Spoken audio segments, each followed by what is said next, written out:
प्रशांत जीवन दर्शनम। नमो नारायण नारायणं।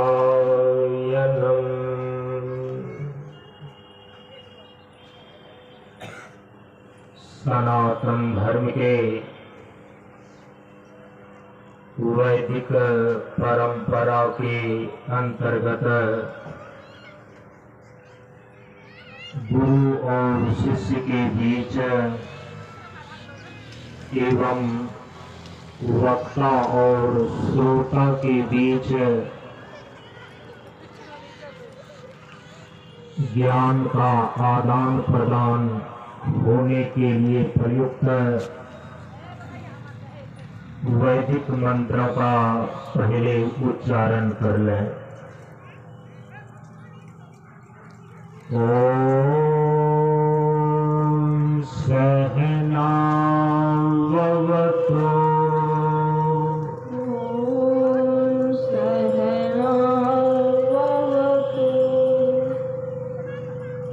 सहनौ भुनक्तु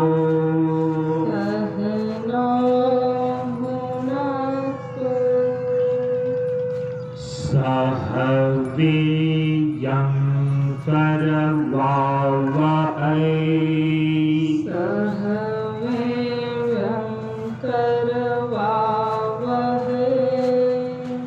तेजस्विनावधीतमस्तु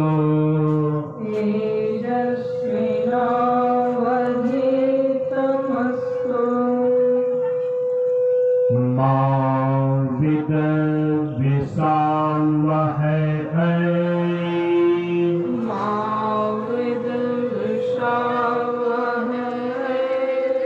ओम शांति शांति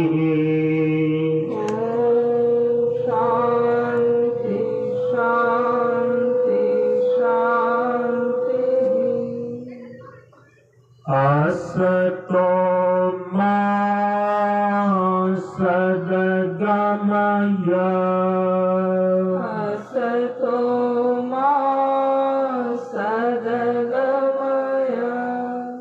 तमसो मा ज्योतिर्गमय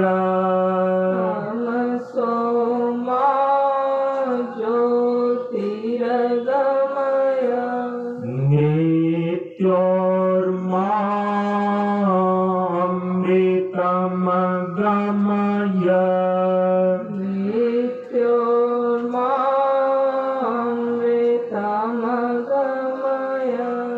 ओम शांति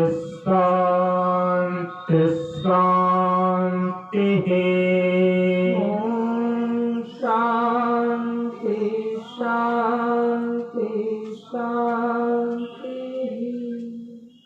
सभी लोग थोड़ी देर के लिए मौन एवं शांत रहें।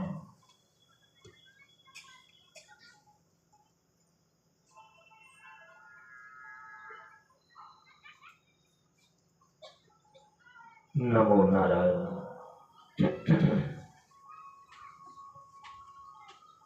ब्रह्मानंदं परम सुखदं केवलं ज्ञानमूर्तिं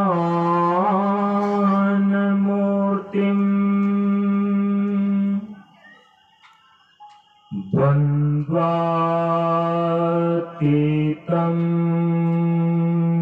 गगनसदृशं तत्त्वमस्यादिलक्ष्यम् एकं नित्यं विमलमचलं अचलम सार्वधि साक्षी भूतम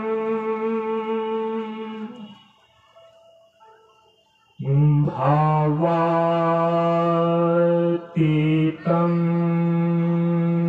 त्रिगुणरहितं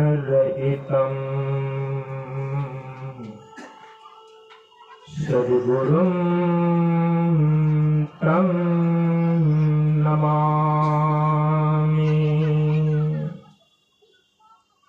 सद्गुरुं तं नमामि।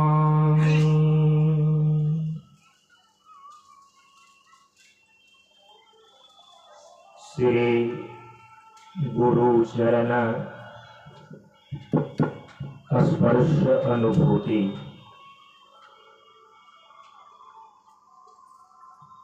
ज्ञान मार्ग सत्संग के सानिध्य में उपस्थित श्रद्धालु सत्संग प्रेमियों,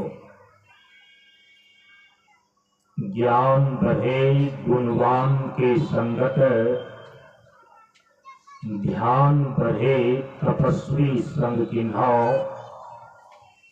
बुद्धि विवेक विचार बढ़े संत सन्यासी सुसज्जन किन्हाओ।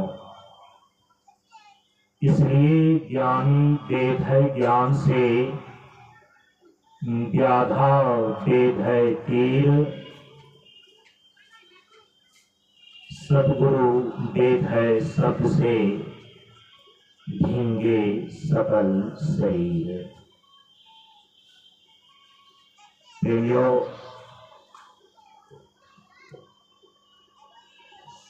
हम सभी लोग इस बार सन 2024 ईस्वी में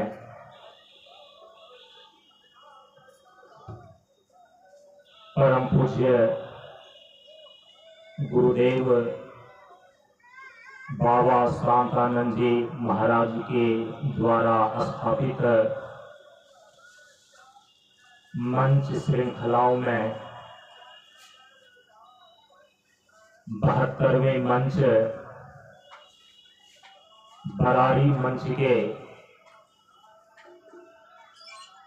30वें वार्षिकोत्सव एवं बरारी प्रशांत योग आश्रम के शिलान्यास समारोह सत्संग सत्र में हम सभी लोग उपस्थित हैं। इस अवसर पर आयोजित 3 दिनों का सत्संग कार्यक्रम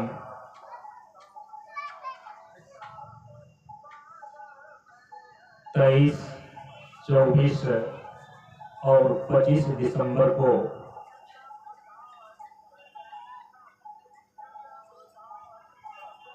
सुनिश्चित कार्यक्रम के आज हम सभी लोग दूसरे दिन के कार्यक्रम में उपस्थित हैं। आज 24 दिसंबर सन 2024 ईस्वी को हम सभी लोगों ने प्रातः काल के सत्र में बरारी प्रशांत योग आश्रम का निर्माण करने हेतु भूमि पूजन और शिलान्यास का कार्यक्रम संपन्न किया।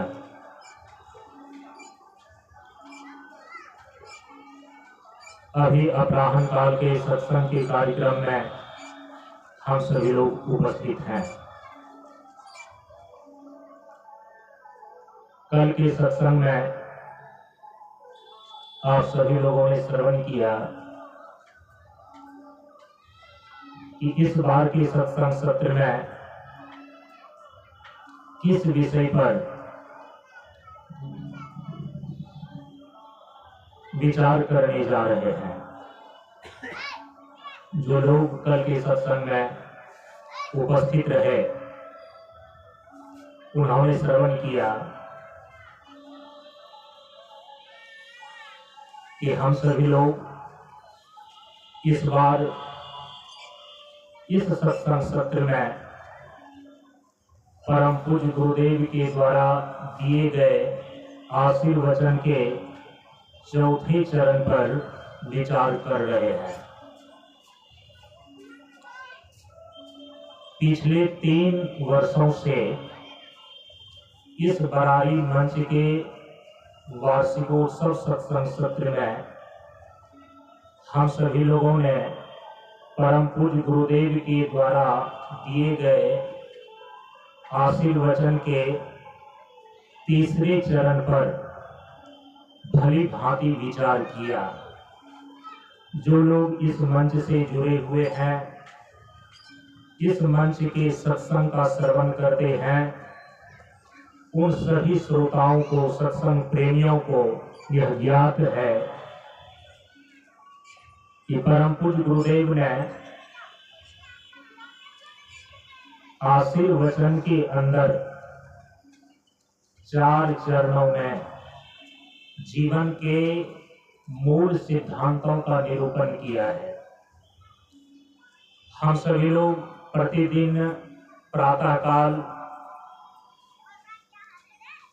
अपराह्न काल और संध्या काल की नित्य पूजा में आशीर्वचन, जयकार और शांति पाठ कार्यक्रम के अंत में दोहराते हैं। आशीर्वचन जो आशीर्वाद स्वरूप है, उसमें परम पूज्य गुरुदेव निर्देश करते हैं 4 चरण में। सबसे पहला चरण है कि निष्पक्षी को भक्ति है, निर्मोही को ज्ञान, निर्द्वंद्वी को मुक्ति है, निर्लोभी निर्वाण। आशीर्वचन का दूसरा चरण है कि जल से पतला ज्ञान है, ज्ञान से पतला ध्यान, ध्यान से पतला प्राण है, प्राण से है कल्याण। आशीर्वचन का तीसरा चरण है कि जहां दमन तहाँ धर्म है, जहां त्याग अनुराग, जहां लगन तहाँ मगन है, जहां धैर्य तहाँ जाग। और आशीर्वचन का अंतिम चौथा चरण है, इसमें परम पूज्य गुरुदेव कहते हैं कि शून्य बराबर सत्य है, निराकार में आप सदाशील कल्याण है, करता है निष्काम।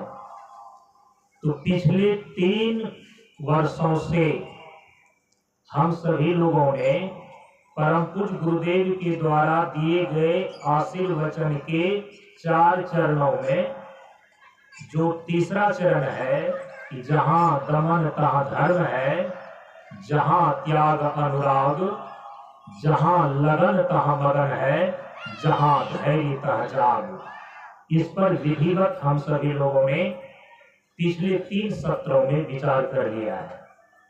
इस बार के इस सत्संग सत्र में जो इस बरारी मंच का 30वां वार्षिकोत्सव है और विशेष अवसर के रूप में बरारी प्रशांत योग आश्रम का भूमि पूजन और शिलान्यास समारोह के अवसर पर जो यह आयोजित सत्संग का सत्र है, इसमें इस बार हम सभी लोग विचार करने जा रहे हैं परम पूज्य गुरुदेव के द्वारा दिए गए आशीर्वचन के चौथे चरण पर। आशीर्वचन का चौथा चरण है कि शून्य बराबर सत्य है, निराकार में आप सदाशील कल्याण है, करता है निष्काम। जीवन के बहुत ही महत्वपूर्ण सिद्धांतों का यहाँ पर परम पूज्य गुरुदेव ने निरूपण किया है। आप सभी लोग सावधानी पूर्वक, गंभीरता से यदि श्रवण करेंगे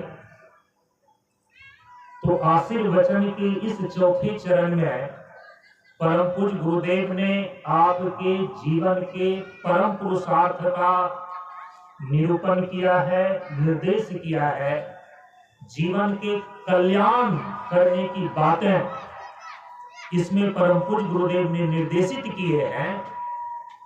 और जो ठीक ठीक ढंग से इन सिद्धांतों को समझ लेता है, तदनुरूप साधना करता है, तो निश्चित रूप से उनके जीवन का कल्याण हो जाता है। यहां पर परम पूज्य गुरुदेव कह रहे हैं कि शून्य बराबर सत्य है, निराकार में आप सदाशील कल्याण है, करता है निष्पाप। कहने का यहां पर अभिप्राय है कि यदि आप इसको ठीक ढंग से कर्मिक रूप से समझना चाहते हैं, तो इस चौथे चरण के अंदर जो सबसे अंत में बातें कही गई है, जो सबके जीवन की समस्या है, उसको ध्यान में रख करके जब उस पर विचार प्रारंभ करते हैं, तो फिर कर्मिक रूप से हम शून्य और सत्य तक पहुंचते हैं। और देखिए यहां पर परम पूज्य गुरुदेव कह क्या रहे हैं? परम पूज्य गुरुदेव कह रहे हैं कि शून्य बराबर सत्य है। ये पहली बात हो गई। निराकार में आप, ये दूसरी बात हो गई। सदाशील कल्याण है, ये तीसरी बात हो गई। और अंत में चौथी बात कह रहे हैं, करता है निष्पाप। सभी व्यक्ति अपने जीवन में संतप्त है। संताप का अर्थ होता है 3 प्रकार के दुखों से संतप्त रहना। जीवन में सभी दुखी हैं।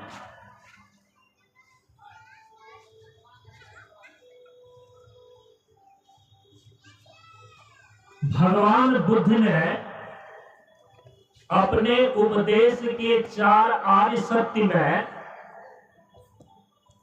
4 प्रकार की सच्चाइयों का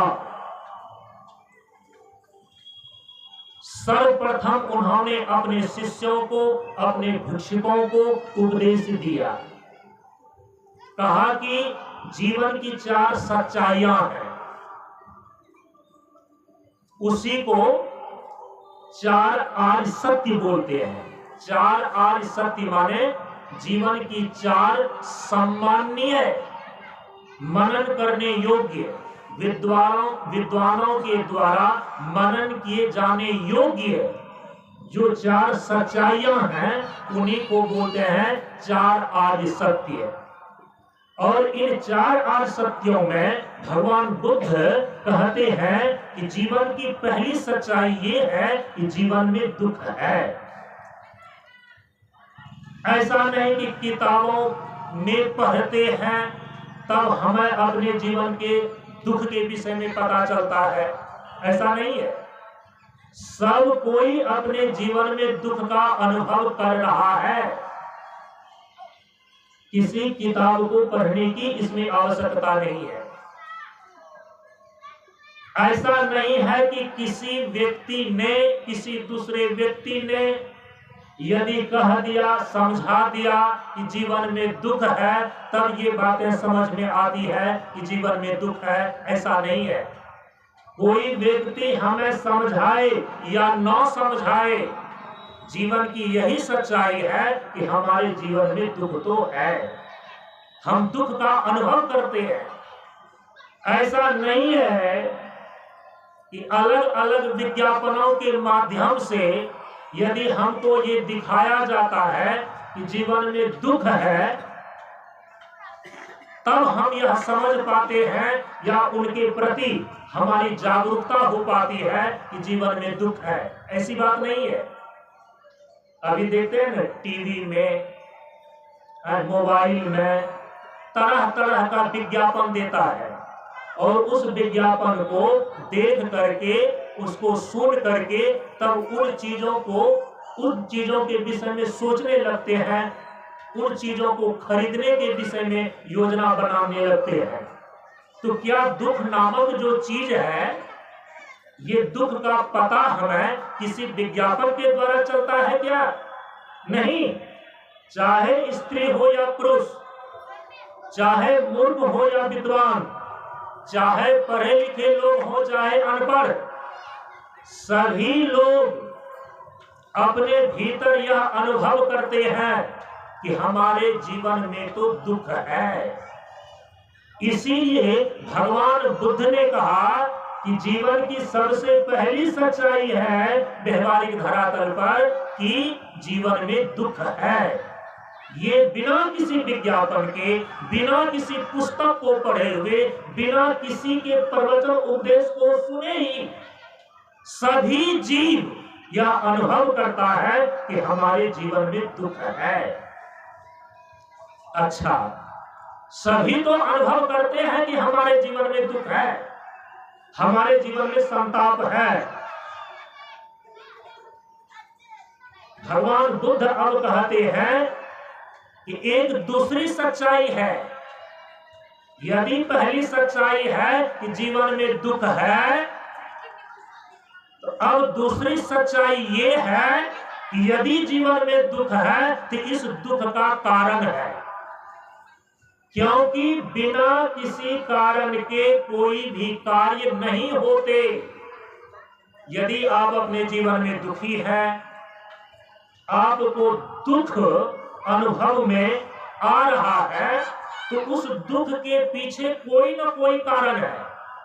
अब यह अलग बात है कि कोई आदमी अपने जीवन में जो दुख का अनुभव कर रहा है, तो कोई उस दुख के कारण को, जो तत्काल कारण होता है, उसी को देख पाता है कि इस व्यक्ति के द्वारा हमको दुख मिल गया, इस वस्तु के अभाव के कारण से हमको दुख मिल गया, या किसी लोगों ने हमको परेशान करके दुखी कर दिया।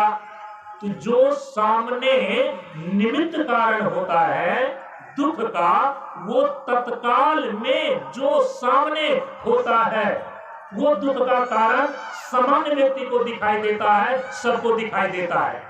लेकिन याद रखिए, दुख का जो कारण है, यदि उसका केवल तात्कालिक कारण आपको दिखाई देता है और केवल उस कारण का ही आप निवारण करते हैं, तो थोड़ी देर के लिए आपके जीवन से दुख दूर हो जाएगा। क्योंकि जिस कारण से दुख की प्राप्ति हो रही थी, हो सकता है कि खाने की अच्छी चीजें न हो सकता है कि रहने के लिए अच्छा मकान न हो, अच्छा कपड़ा न हो, अच्छा संबंध न हो, बेटा बेटी बात न मानता हो, समाज संसार में बहुत सारे लोग हमें परेशान कर रहे हो। इस कारण से जो आपको दुख प्राप्त हो रहा है, सामने जो तत्कालिक कारण आपको दिखाई देता है, यदि लौकिक विधि से दुख प्राप्त होने वाले तात्कालिक कारण को तत्काल के लिए यदि आप दूर कर देते हैं, यदि भोजन के अभाव में दुख की प्राप्ति हो रही है तो भोजन का उपार्जन कर लिया, वो दुख दूर हो जाएगा। यदि मकान के अभाव में दुख की प्राप्ति हो रही है तो मकान को बना लिया, मकान का निर्माण कर लिया, मकान का इंतजाम कर लिया, तो फिर मकान के अभाव में जो दुख हो रहा था वो दूर हो जाएगा।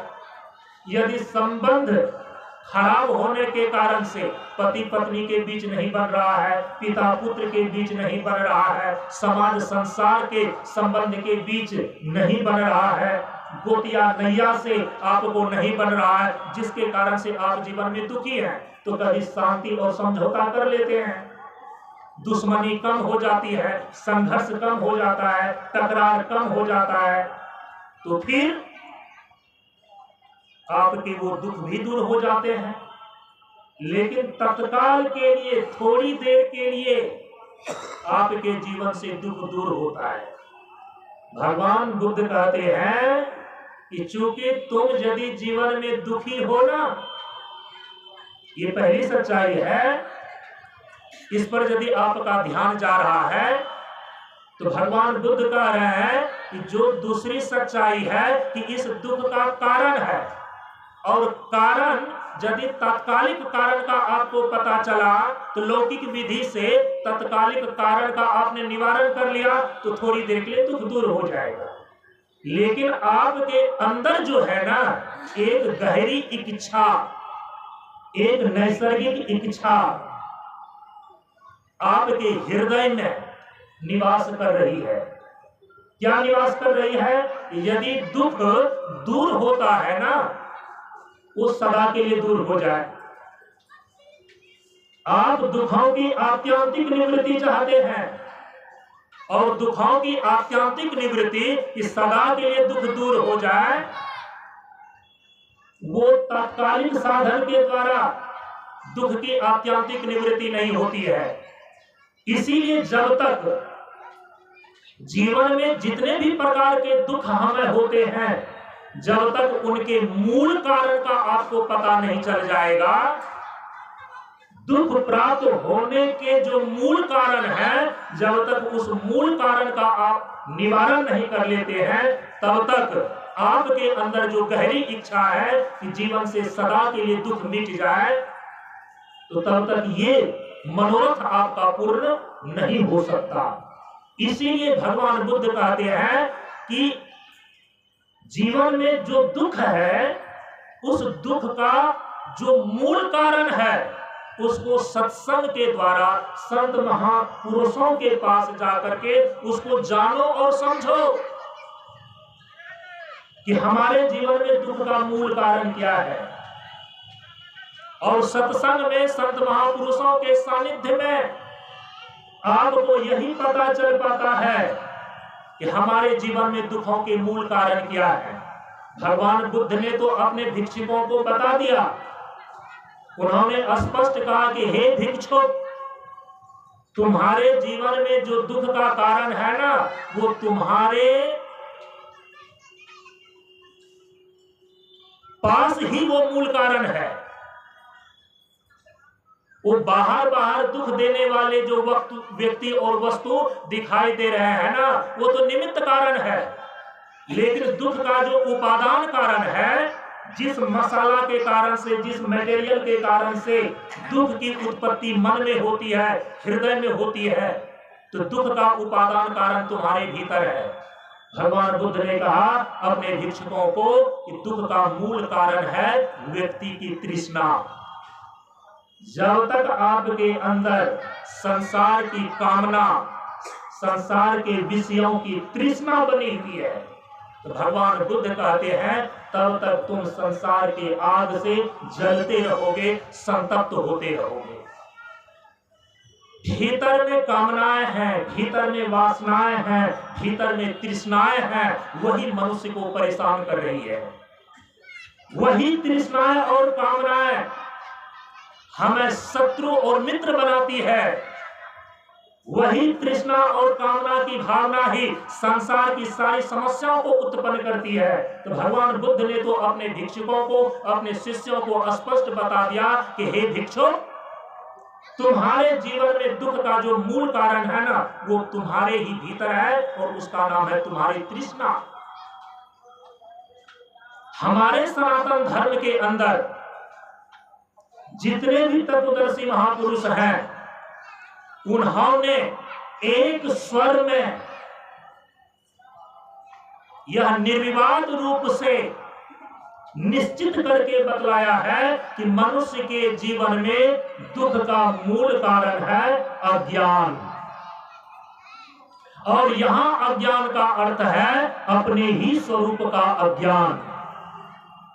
हमारे भारतीय दर्शन के जितने भी तत्वदर्शी महापुरुष हैं, सभी इसी निष्कर्ष पर पहुंचे हैं कि मनुष्य के जीवन में दुख का मूल कारण है उनका ही अपने विषय में, अपने स्वरूप के विषय में अज्ञान का होना। जिस समय आप अपने स्वयं के स्वरूप का अज्ञान दूर कर लेते हैं, यह जीव जीव भाव में नहीं रहता, यह स्वयं ब्रह्म के भाव में बैठ जाता है और ब्रह्म तो सत्य चित आनंद स्वरूप है, वहां तो दुख का लवलेश नहीं हो सकता। जब आप अपने स्वरूप को भूल जाते हैं, स्वरूप के अज्ञान के कारण से आप अपने को देह मानने लगते हैं, आप अपने आप को देह मान करके देह के संबंध को ही अपना संबंध मानने लगते हैं, तो संसार की जितनी सारी चीजें हैं, जितनी सारी व्यवस्थाएं हैं, आपके जीवन का सुख दुख उसी पर निर्भर हो जाता है। इसीलिए जब आपको अपने स्वरूप का ज्ञान होता है कि मैं केवल देह नहीं हूं, ईश्वर अंश जीव अविनाशी चेतन अमल सहज सुख राशि, मैं तो सत स्वरूप हूं, मैं तो चित्त स्वरूप हूं, मैं तो आनंद स्वरूप हूं। जिस समय आपको यह स्वरूप ज्ञान होता है, अपने स्वरूप का अज्ञान मिट जाता है, उसी समय आपके जीवन से सारे दुखों की निवृत्ति हो जाती है। ये हमारे सनातन धर्म की परंपरा में तत्वदर्शी महापुरुषों ने निश्चित करके बतलाया है कि दुख का मूल कारण है अज्ञान। ये दूसरी सच्चाई हो गई ना, दूसरी सच्चाई कि जीवन में यदि दुख है तो जीवन में दुख का कारण है। तो भगवान बुद्ध कहते हैं अपने भिक्षुकों को कि जीवन में दुख का कारण है तृष्णा, कामना, संसार की वासना। हमारे तत्वदर्शी महापुरुष कहते हैं कि जीवन में दुख का मूल कारण है स्वरूप का अज्ञान। अब तीसरी सच्चाई बतलाते हैं भगवान बुद्ध, कहते हैं कि देखो, जीवन की तीसरी सच्चाई है कि यदि जीवन में दुख है और दुख का कारण है, तो तीसरी सच्चाई की घोषणा करते हैं भगवान बुद्ध कि तुम अपने जीवन में दुख को दूर कर सकते हो और सदा के लिए दूर कर सकते हो। जीवन में दुख को दूर किया जा सकता है। और ये तीसरी सच्चाई जो वो बोल रहे हैं, इसलिए बोल रहे हैं कि दुनिया में बहुत ऐसे विचार हैं जो कि ये मानते हैं कि जीवन में सुख दुख हमेशा बना रहेगा। बहुत सारे लोग ऐसा मानते हैं कि जीवन में कभी भी ऐसी स्थिति नहीं आ सकती कि जहां जीवन से दुखों की सदा के लिए निवृत्ति हो जाएगी और जीवन में दुख का कभी भी लेस मात्र भी नहीं रह सकेगा।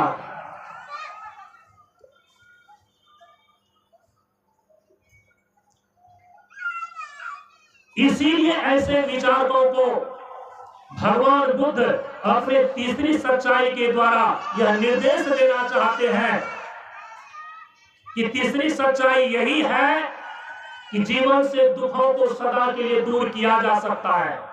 और अंत में जीवन की चौथी सच्चाई की घोषणा करते हैं कि जीवन में दुखों को दूर करने के उपाय हैं, जिसको मैंने अपनी साधना के द्वारा निर्वाण प्राप्त करके जान लिया है। परम ज्ञान की स्थिति में जाकर के मैंने देख लिया है कि जो जीव दुखों से संतप्त है,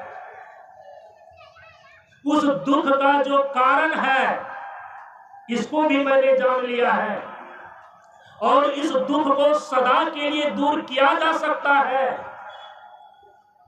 सदा के लिए दुख रहित होया जा सकता है, इसको भी जान लिया है। भगवान बुद्ध कह रहे हैं और कह रहे हैं कि अंतिम में मैंने इस चीज को भी ढूंढ लिया है, इस चीज को भी जान लिया है। परम निर्वाण की स्थिति में जीवन से दुख को दूर करने के उपाय क्या है, समझ रहे हैं? तो परम पूज्य गुरुदेव इसी तथ्य को आशीर्वचन के चौथे चरण के अंतिम में जाकर के कह रहे हैं कि करता है निस्ताप। जीवन से दुखों को दूर किया जा सकता है, जीवन में दुख के कारण हैं और जीवन में दुख के दूर करने के निश्चित उपाय हैं।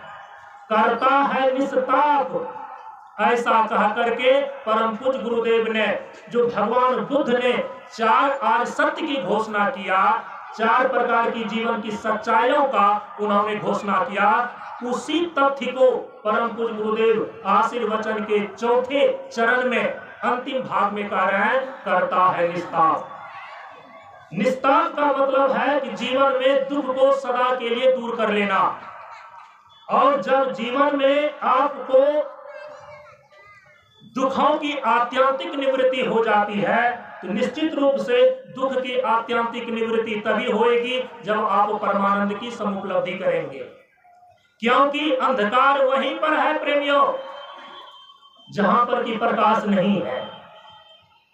जैसे सूर्य का प्रकाश निकलता है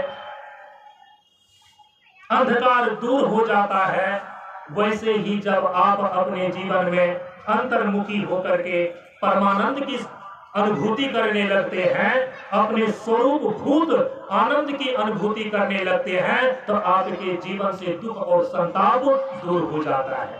करता है निस्ताप। ये जो दुख रहित अवस्था है ये तब आती है जब हम अपने जीवन में स्वरूप भूत आनंद की उपलब्धि करते हैं, परमानंद को उपलब्ध हो जाते हैं। इसी को कहते हैं कल्याण। सदाशील कल्याण है, करता है निस्ताप। जीवन में कल्याण की स्थिति यही है। कल्याण उसी को बोलते हैं जब हम अपने जीवन से दुखों की आत्यांतिक निवृत्ति कर लेते हैं और परमानंद को उपलब्ध हो जाते हैं। तो परमानंद की समुपलब्धि पूर्वक जीवन से दुखों की आत्यांतिक निवृत्ति कर लेना, इसी को बोलते हैं जीवन का कल्याण। तो परम पूज्य अब गुरुदेव यहाँ क्या कह रहे हैं? सदाशील कल्याण है। जो सदाशील रहेगा वो अपने जीवन में कल्याण को प्राप्त कर लेगा। इसका विस्तार से चर्चा तो हम कल से कर पाएंगे। देखिए यहाँ क्या कह रहे हैं कि जो सदाशील रहेगा वो अपने जीवन में कल्याण प्राप्त कर लेगा। और जीवन में कल्याण की स्थिति क्या है? करता है निस्ताप। जब आपके जीवन से दुखों की आत्यांतिक निवृत्ति होकर परमानंद की समुपलब्धि हो जाती है तो इसी को बोलते हैं कल्याण। और ये कल्याण की स्थिति जीवन में कब आती है? तो परम पूज्य गुरुदेव कहते हैं कि सदाशील कल्याण है। जो सदाशील रहेगा, सदाशील का अर्थ समझते हैं? सदाशील का अर्थ होता है कि जो निरंतर अभ्यास करता है। तो निरंतर अभ्यास का नाम है सदाशील। निरंतर जो अभ्यास करता है उसी को बोलते हैं सदाशील। तो भाई किस चीज का हम निरंतर अभ्यास करते रहें, सदाशील बने रहें? किस चीज का? जिसके द्वारा हमारे जीवन में कल्याण की स्थिति प्राप्त हो जाएगी, जिसके द्वारा हमारे जीवन के दुखों की आत्यांतिक निवृत्ति होकर परमानंद की समुपलब्धि हो जाएगी। किस चीज का निरंतर अभ्यास करें? तो परम पूज्य गुरुदेव कहते हैं निराकार में आप। जो आपका अपना वास्तविक स्वरूप है, ध्यान से समझिएगा तो समझ में आ जाएगी। सदाशील कल्याण है। किस चीज का निरंतर अभ्यास करते हैं तब हमारे जीवन में कल्याण की स्थिति आती है। तो अब परम पूज्य गुरुदेव स्पष्ट करते हैं कि निराकार में आप जो इसका हमेशा अभ्यास करता है वो अपने जीवन का कल्याण प्राप्त कर लेता है।